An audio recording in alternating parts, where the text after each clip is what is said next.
Hello, my name's Carrie. This is the Creative Obsession Podcast. Thank you so much for joining me. It's been a little bit since I last recorded. Things got a little bit crazy after the last recording.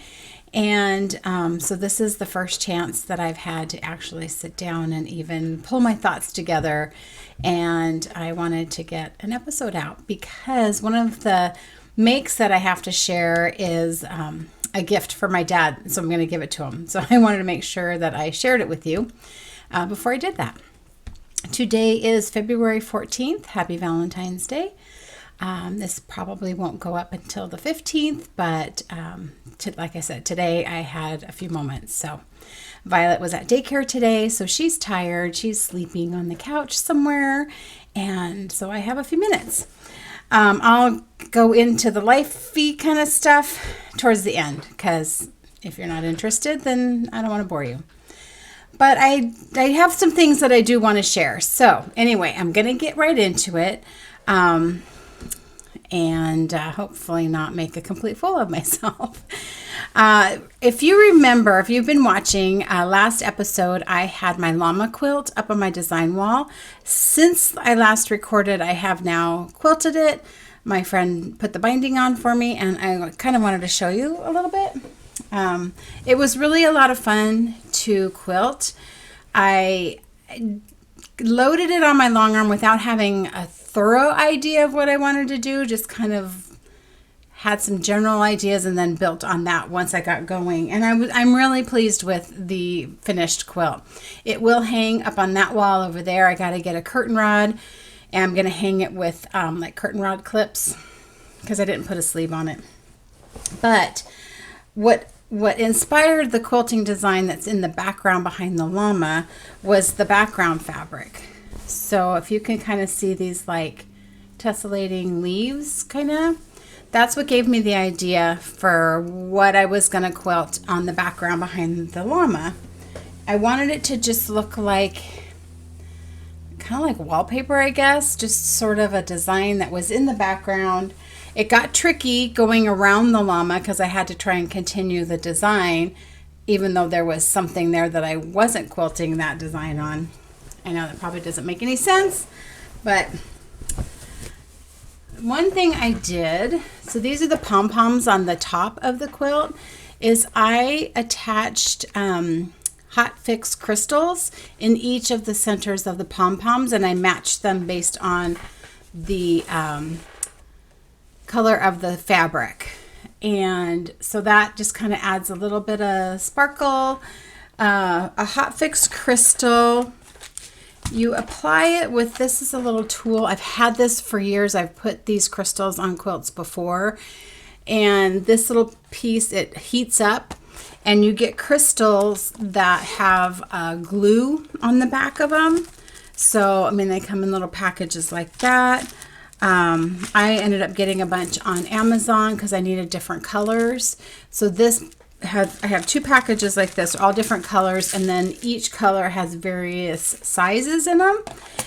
And you use this tool. This heats up. Your crystal fits right on the tip of that.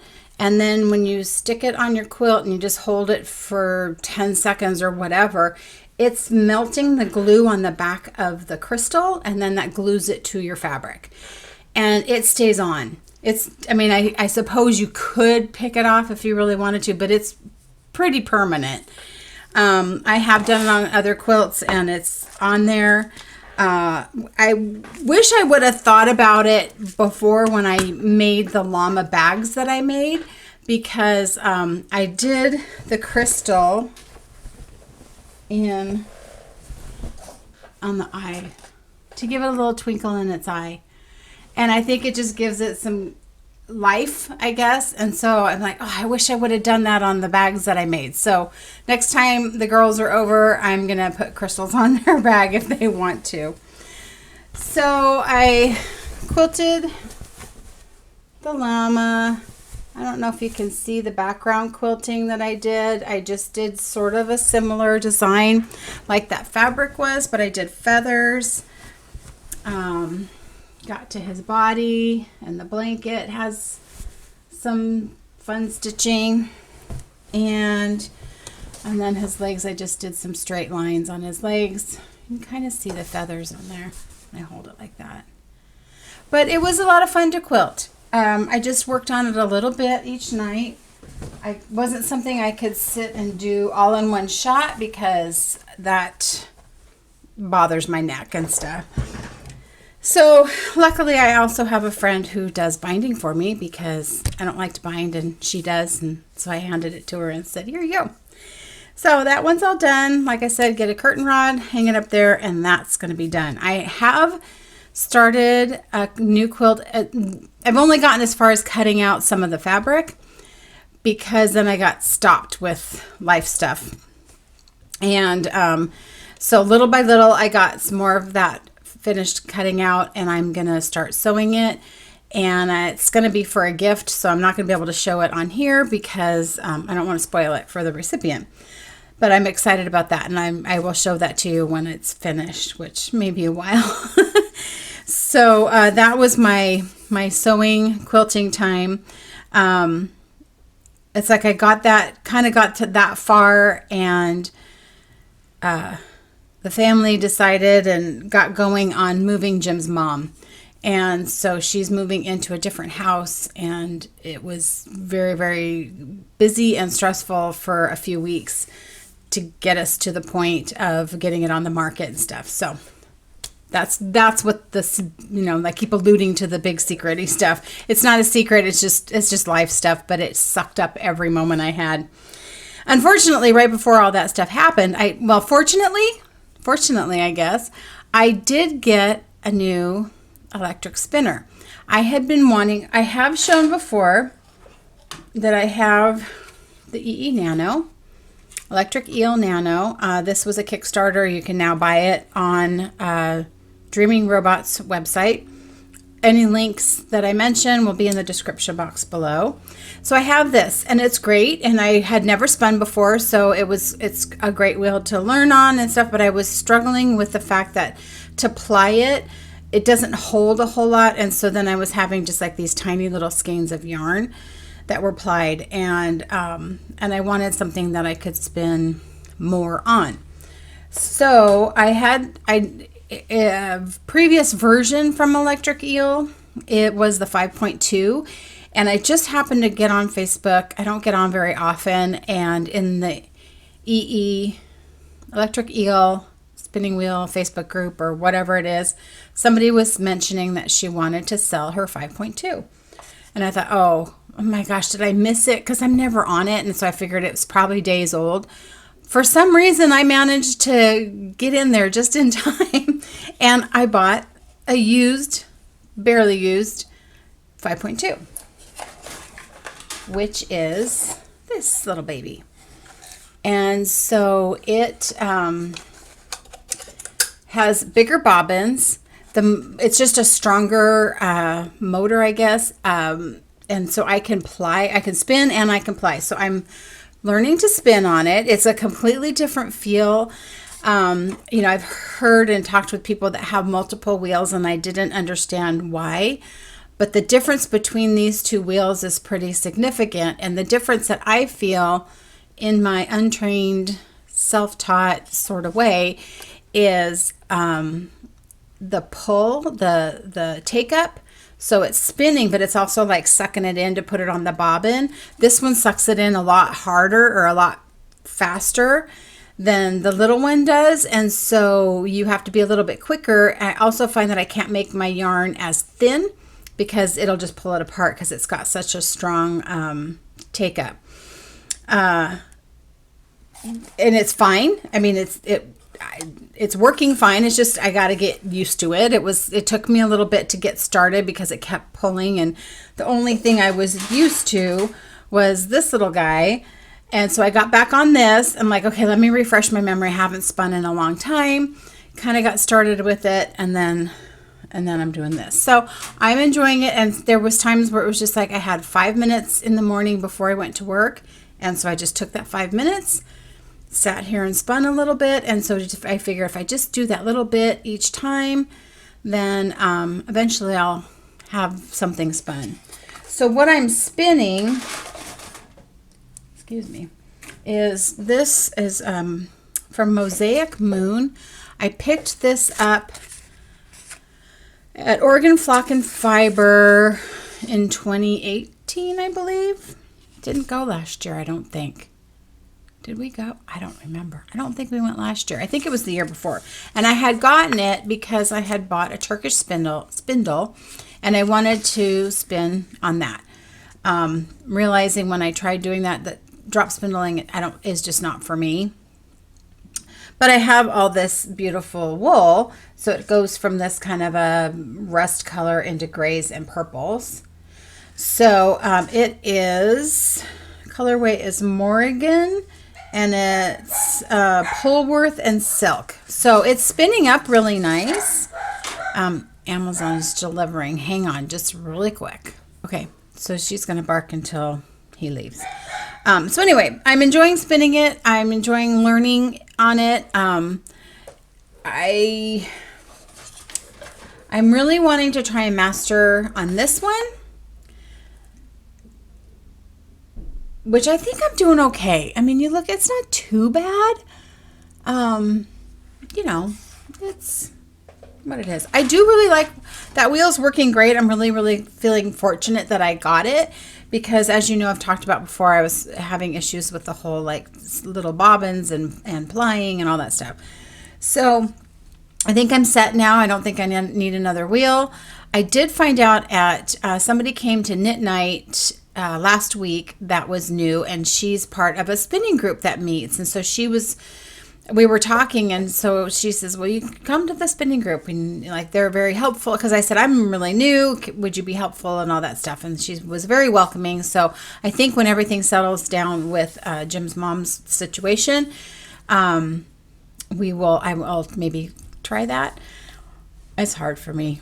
It's hard to go into a situation where everybody's already got their thing and then you're like the newbie on the block, but I'll do it because otherwise I'm sitting at home getting frustrated.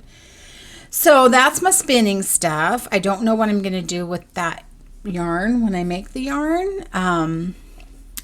That's part of my problem right now. It's like I've only got, like you buy the thing of roving and that will make basically a skein of yarn of some sort.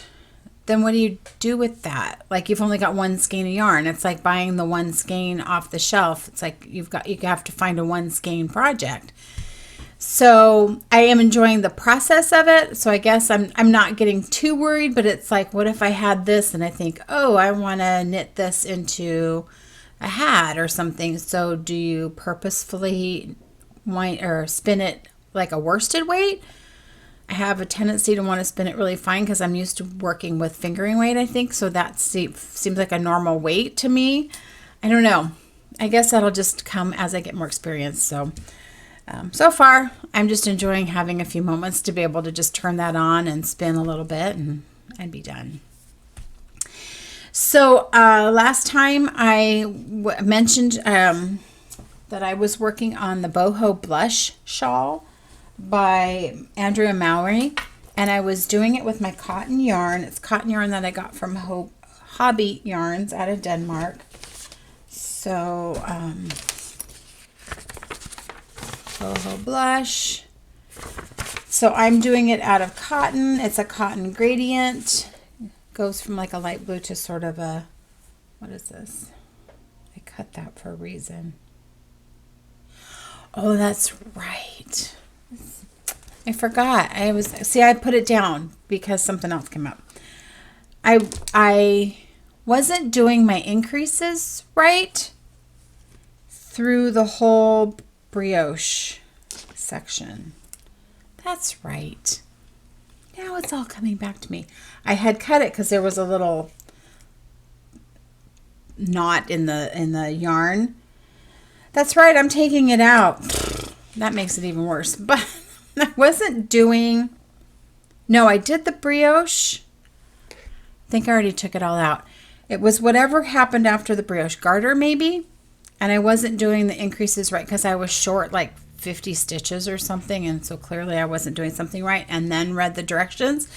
And on one side you're supposed to do knit front, back, front, and I was just doing knit front, back, so I was missing an increase on every row, and that doesn't work.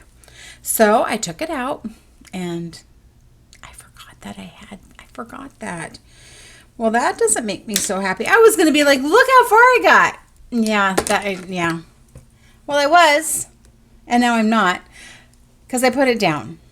I got that far, and then I put it down, and then I'm blaming this on Chip and Aaron. Well, Aaron mostly, because he's the yarny guy. Fiber Hustle is a podcast that I highly encourage you guys to watch. I love those guys. Aaron knits and crochets, and Chip quilts, and so it tickles both of my funny bones, and I love it, and they're funny and awesome. And Aaron was doing a knit along, and the knit along was for the Paris Toujours shawl, and it's Isabell Kraemer's pattern, and the pattern is written for fingering weight or DK weight. And so of course, because I want to support them and their podcast, I thought, okay, let me do that. I'll put my boho blush aside, whip up this shawl. I'll knit it out of a cotton yarn. I ordered some yarn from Hobby Yarns, same company that I'm doing the boho blush with, different yarn. And usually it's like takes me like a week, maybe 10 days to get it. So I should have had plenty of time, and it never showed up. And I'm like, the knit along's starting, and I want to participate. And so I dug through my stash, which then created another whole monster, because then I pulled out yarn to make a sweater while I'm digging through it. It's like, oh, look at these go together. Let's talk about that in a little bit. This is what I was going to make it out of, because it did eventually show up. It took about a month to get here, and I don't know why, because any other time I've ordered from them, like I said, I get it in a week or so. But this was what it was going to be. It's sort of this grade purple color, and it is cotton, linen, and bamboo. Very soft. It's kind of a sport weight-ish. So I thought, this pattern being that it's fingering and DK, I think you just sort of go till you get it as big as you want it. And so I thought that'd be fine. Well, because I didn't get it, it came like 2 weeks after the knit along started. I started with some DK weight that I had in my stash. Took me a long time to get there, didn't it? So I did get pretty far. This is 3 different colorways. These are all yarn that I dyed. So I started with Whisper, and then I added in Rose Petal, which I just sort of faded in, and then it got to where that was all it was. And now I'm starting to put in Tutu. Tutu is a very light pink. Where is it? So Tutu is this light pink color. I was going to do a brighter pink, but I was liking how soft this was, and so I thought that the pink went with it, because the pink is in those other 2 colors. And I was just liking the more neutral kind of colorway or look of it. And right now I'm totally in a pink phase. I want to make everything pink, so whatever that is. I don't know if I'll wear it. Like I say with everything I make, although I'm wearing my sweater, that's pretty good. Yeah, I don't remember the name of this one. It was by Jennifer Steingass. I don't know. I'll put it, I'll do that. I do love this sweater, and it is cozy. It needs to be gleaned really bad, and I can't find my gleaner. When I redid this room, I remember putting my gleaner somewhere, like, oh, I'll put it here, this special place, because then I'll remember and it'll be really handy. Can't find it. Someday. Someday. It kills me when I redo stuff, because when it's the way it was, and I knew where everything was, and now I can't. So anyway, I still have a ways to go. I just started the last lace repeat section, which is probably, this much. So I do that again, and then you do a big garter thing. So it makes a really big shawl. You know, I don't wear much, but the knit along goes until tomorrow, I think. Not going to make it because I just started my last color, but I'm going to finish it. But I had to put it aside because through all the stuff with Jim's mom's house and stuff, I couldn't even concentrate on the simple lace pattern that it is. And I just needed something that I could just pick up and just knit and not worry about whether I had my pattern with me or what row I'm on and keeping track of, you know, how many lace repeats I did, or I could not, I had no brain waves to do that. So I then realized, oh, my dad's birthday's coming up. It's today, by the way. And so I thought, it's been a while since I've knitted him a hat. Let me just knit him a hat because I think I can handle that. And so I did. And I knit the Jaques Cousteau hat. And it is just a basic rib, 3x2 rib. It's a free pattern on Ravelry. Information down below. I just loved that it was simple, and the fact that it was ribbed, because I feel like no matter what size your head is, for the most part, that's going to fit. You know, it might pull the ribbing out a little bit if your head's bigger, but then the ribbing kind of keeps it together.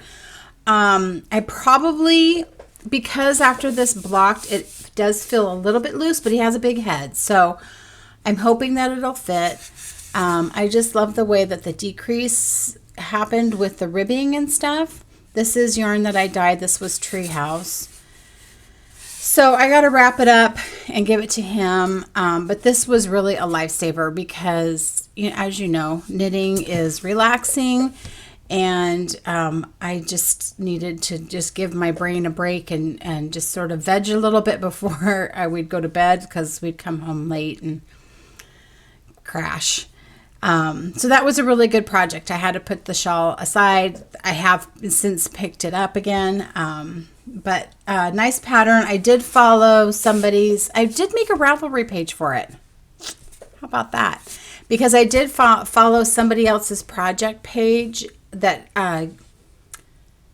gave you decreasing, because I guess it can turn out kind of pointy. And if I take it off of here, it's pretty rounded now. I guess it can be kind of pointy, and I blocked it on my little styrofoam head to make it nice and round. But I think he'll wear it. I think he'll like it, and it gives me something to give him. But when I was looking through my stash to try and find yarn to make the Paris Toujours pattern, because I even thought fingering weight or DK. It's like, do I want to do fingering weight? I mean, it is a lighter shawl, but that's going to take forever because it is a pretty big shawl. And then I thought, well, I could double fingering. So I'm digging through stuff. And then just because of the combination of things I pulled together, I'm like, well, this would make a really good sweater. So this is what I pulled out.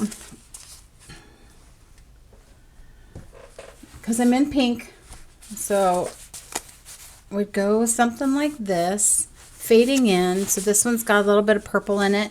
This is Tutu from me.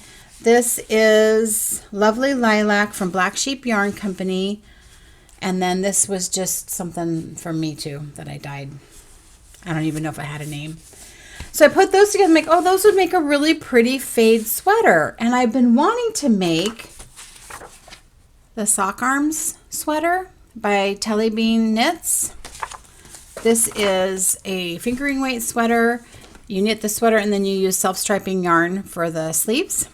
So I thought, oh, I'd really like to knit that. Oh, God, darn it. Got stuck on my notebook. Hang on a second. There we go. So then I was like, oh, I could do kind of a fade on the body and then do this for the arms. So this is a Felice yarn by Knit Picks. But look at how perfect that would go. Right? Can you see that? That would look really cool. And then I even have a little bit of this because there is kind of that minty aqua in there that I could throw in like a little stripe or something. So I thought that could work. The drawback I have, This seems like a pretty fitted sweater. You can opt to not do the waist shaping, but it's bottom up. And the problem I have seen, I haven't ever knitted a bottom up before, but the problem I'm foreseeing is that I can't really try it on to know like how long to make it. It's easier when you can try it on here. You get through all of this stuff and then it's just knitting till you get to the length that you want. Because like even this sweater, I bound it off and I thought I was good to go until I went to wear it and I just wanted like another inch or two. I think I added an inch and a half. Took out the bind off and knit another inch and a half into the ribbing, and then it's like the perfect length. So you can't do that when you go bottom up. So I printed this off because I just wanted to show you this, and it ended up printing the whole pattern. So now I have the whole pattern printed. I mean, I bought the pattern a while ago when she first came out with it because I loved the idea. So really, you could probably do this with any pattern. It's a pretty thorough pattern though, I have to say. I mean, she gives you schematic for all the measurements everywhere. I just don't want to do it bottom up. And then I've looked to see what other sweater pattern I can get, because this has more of a set-in sleeve and a lot of sweaters are more drop shoulder or raglan, and then I don't think that would look as good with the striping. So I'm not ready to cast that on yet. It's just sitting there taunting me because I do really like the combination of colors. And I'm still looking. So if anybody has a suggestion for maybe a top-down sweater that could be similar, I thought about just doing a flax light. I haven't made a flax light. It's a very popular pattern by Tin Can Knits. And so I could do that and then just have, you know, you would have your color, your main color go down the sleeves, because that's usually how far it goes before you separate for the sleeves. So that color would be there and then start the striping. Don't know how that would look. Not sure. Still working on, that's still marinating, but I have some things I have to finish because obviously I've gotten super sidetracked and that's not good because I'm not going to get anything done. So yeah, I'd love suggestions on any of it, anything.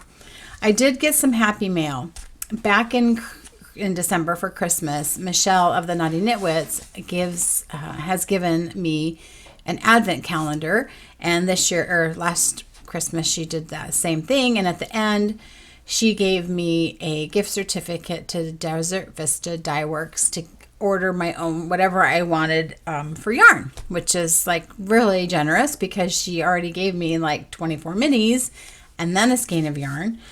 So I got online and I just got this a couple days ago. I got the color Harley's Jazz Hands because come on, look at that. Isn't that good? That was January's color of the month, I believe.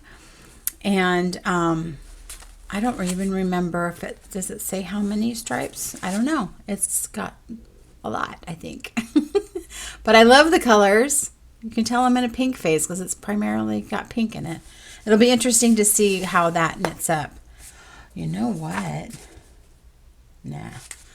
I thought maybe it would go with the yarn. I was looking for the sweater, but I don't know that this would have enough. 462 yards, and this has 218. This has 436.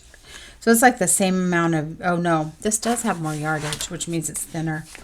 Gosh, I keep getting stuck on my notebook. I don't know. Do you think that goes with this? It kind of does, doesn't it? Maybe I need to do that. Separate this into two 50-gram balls. So I just knit till it's, because really look at that. Now I don't know what to do. Do I save it and do that on my sweater? Or do I do the knit picks with my sweater? Either one would go.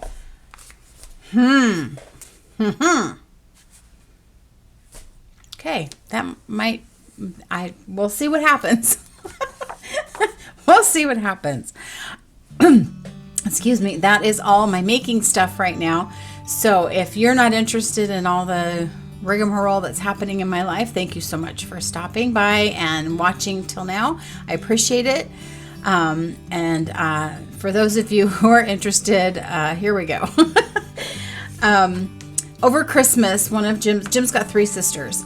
And one of his sisters was telling me, we got to look at moving Mom. She needs to move financially. She needs to move into a different living situation. She owns her house. She's lived in her house for 18 years. And I had a suggestion. I'm like, hey, maybe she could live here, and there's a house for sale. And so in January, when that sister was over, I said, there's actually a house for sale in that neighborhood. What do you guys think of this? And so that started the ball rolling. And then they took Mom over there, and she's like, yeah, I'd really like to live here, and was all excited, liked the house. It looked like it needed some work, but she put an offer on it contingent on putting her house on the market and then doing an inspection. Well, that means we need to get your house ready to go on the market. Thankfully, my mother-in-law is a very clean person and very organized, but she has a lot of stuff, a lot of furniture, a lot of glassware in the furniture, like hutches and stuff. When she moved 18 years ago from her house, it was like a 3,500 square foot house, something like that. The house she's living in is living in now is just under 1,100 square feet, so about a third. And she kept everything, all the furniture, jammed into a third of the size of the house. So it was like, we need to get this stuff out of here, because in order to sell it, people aren't going to be able to see how big the rooms are when you've got all this furniture. Well, you can't just take a hutch out. You've got to wrap every glass, every fine china, every precious breakable thing. And we're like, we don't have time to sort through it. It's all very precious to her. She has a story for everything. We're just going to pack it. So we spent I'd come home, eat some lunch, and go over, and Jim would go over at night, and every day for 2 weeks, we went over there and packed her stuff up and got it ready to sell. We had to rent a storage unit to put everything in. She's 81 years old, so it's hard to have change. She's somebody that doesn't take change very easily, even in her younger years. So it was hard for her, and we're like, being really sensitive to it, but we got to get going. Well, in the beginning, when we're like, okay, let's have a realtor come and give us a ballpark of what do you think we could put our house on the market for? I had gone over to meet with her sister because we were going to meet with a real estate agent, get a phone call that one of the sisters, it's like an adopted sister, she's been part of the family since the oldest sister, they're the same age since they were like teenagers, I guess. And at some point, I remember we one year, as for Christmas, made up like an adoption paper, like, you are adopted into our family. Her parents had deceased, and so she's been part of the family. She's there every Christmas and everything. She's part of the family. We get a phone call saying she had a heart attack and is on her way to the emergency room out of the blue. So it's like, oh crap, we gotta go. Sorry, real estate lady, we gotta go. And so I had Violet with me because I hadn't planned on being there, but I'm like, I'm gonna go home because I'm thinking they're just gonna watch her overnight. By the time I got home, which was about 45 minutes later, she had passed. So she had had knee replacement surgery a month before, evidently had a blood clot, and when she was at physical therapy, the blood clot released and gave her a massive heart attack at the physical therapy place. So they couldn't revive her. Even through getting her to the hospital, could never revive her, and so she passed. It was very, very sudden, very sad. So now we have that thrown in the middle of it. You have this offer on a house, so you need to kind of go forward because you've got this offer on this house. It really sucks that we have this death in the family, but we sort of need to go on. And so that's super stressful. So we're getting her stuff packed. Everybody's stressed. Their nerves are on edge. You're dealing with a lot of emotional people anyway, and people that don't do change, not just my mother-in-law, but the sisters as well. And so it was very, very challenging in trying to get them to understand what we really needed to do to get the house sold, which meant, you know, if you ever have sold recently or are looking, you know, you pretty much have to make it look like you don't live there, because you have to really strip it down. So got it done. The house was listed on a Thursday. By Sunday, we had multiple offers. We accepted an offer that was well over listing price, which is good because it gives her more money. The house that she wanted to buy had a cash offer on it right as her house was going on the market. We didn't have the cash till her house sold, so we lost that house, which ended up being good, because then we were finding out that there was a lot of dry rot and more repairs than we wanted to take on cost-wise. So now she's looking for another house. Decided on another house, which I actually think is going to be better for her. Very difficult to take her to look at a house because she will like or not like a house based on the furniture that's in there. It's like, this is the point we were trying to make of why we had to take your stuff out of your house, because people like you that can't see the house, they only see the furniture. So when she first looked at the house that she's going to get, she's like, well, he had packing material on his dining table and I didn't like his furniture. Well, you don't get the furniture, you're just getting the house. The house is excellent. Eventually we got there. So it's been crazy because it's every weekend. This last week we weren't going over at night because there really hasn't been anything that we needed to do. So the plan is go pack her up now. It all closes by the 10th of March, which we need to be done by that weekend before. And so the plan was, let's go pack. And then today they started a radon test and we can't use the house. So we can't pack this weekend. So we're checking to see whether we can go at least pack the garage. So it's been really, really crazy, and dealing with the emotions of the sisters, my sisters-in-law, and my mother-in-law has been great. She just seems a little overwhelmed, and but she's doing pretty well. But the emotions of the sisters has been really hard on me. I don't think his oldest sister's talking to me much right now, so she'll get over it. It'll settle. She'll get over it. So it's been crazy, and knitting a hat was all I could accomplish. So like I said, we are at the point now where it's just like, now we just need to pack up your crap, put it in the storage unit, and when that closes and the new house opens, you know, that all settles out the way it's supposed to happen, we'll move her in and it'll be great. So I think she's going to really like it. I think she's going to really like the neighborhood she's going into. It's 55 and older neighborhood. I think that's perfect for her. And she has a beautiful yard to do her gardening in and stuff. And so it'll end up being really good. So can't wait for this to be over. I'm really wanting to just go away in my trailer somewhere in the woods and just be by myself. But so here we are. Then I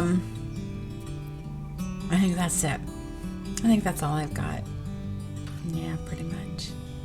So hopefully it won't be so long till next time, but who knows?